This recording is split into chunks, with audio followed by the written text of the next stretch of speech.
Hi my YouTube families. శనివారం పూజ, last రోజు పూజ మా మేడం వాళ్ళ ఇంట్లో ఫ్రెండ్స్. ఇది నిన్నటి పూజ అండి, ఏడాది పూజ అనమాట. 4 రోజులు చేశారనమాట. నిన్న లాస్ట్ శనివారము. సో ఇదిగోండి పూజకంతా స్టార్ట్ చేస్తున్నారు. పూజారులంతా వచ్చేసారనమాట, 3 పూజారులు. సో ఈ విధంగా నడుస్తుంది ఫ్రెండ్స్ మా మేడం వాళ్ళ ఇంట్లో పూజ. ఇంకా గెస్ట్లు కూడా ఒక్కొక్కరే వస్తున్నారనమాట.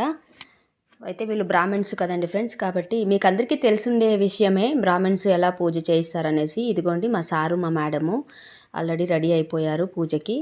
ఇంకా వాద్యాలు స్టార్ట్ చేసేసారనమాట. పూజ కూడాను చాలా బాగా జరుగుతుంది వీళ్ళ ఇంట్లో పూజ అయితే. నిజంగా మనము చేస్తాం, మన ఇళ్ళలో కూడా చేస్తారు, కానీ డిఫరెన్స్ ఉంటుంది ఫ్రెండ్స్ నిజంగా నాకు తెలిసి.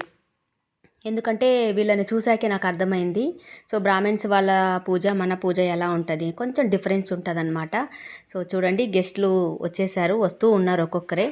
సో ఇంకా పూజ కూడా స్టార్ట్ అయిపోయింది, చేస్తున్నారనమాట. చాలా బాగుండింది కూడా పూజ అయితే నిజంగా. సో ఇదిగోండి పిల్లకాయలు, మా మేడమ్మ పిల్లకాయలు. సో వీళ్ళిద్దరూ నా బెస్ట్ ఫ్రెండ్స్ నిజంగా. చాలా మంచి పిల్లకాయలు అనమాట. సో మంచిగా చెప్పినట్టు వింటారు. సో మేడం సార్ లేకపోతే ఎంత బుద్ధిగా ఉంటారంటే చాలా హ్యాపీగా ఉంటుంది, వాళ్ళతో ఎంజాయ్ చేస్తూ ఉంటాను. సో ఇంకా హోమగుండం పూజ ఉంది ఫ్రెండ్స్, అది నెక్స్ట్ వీడియోలో అప్లోడ్ చేస్తాను. Thank you for watching.